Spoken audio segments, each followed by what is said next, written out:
এই যে এখন বাজে রাত 10টা। এটা দুই বন্ধু এখন ঝগড়া করতে লেগেছে। এই কামড়াকুমড়ি করবে আর খেলবে, এতে এদের মজা।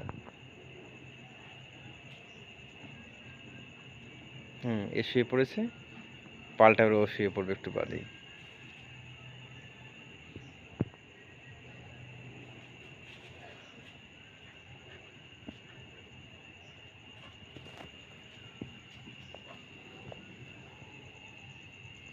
হয়েছে হয়েছে, থাক, হয়েছে মিনি, হয়েছে, থাক, হয়েছে হয়েছে হয়েছে, আর না থাক, হয়েছে, যা, থাম রে থাম।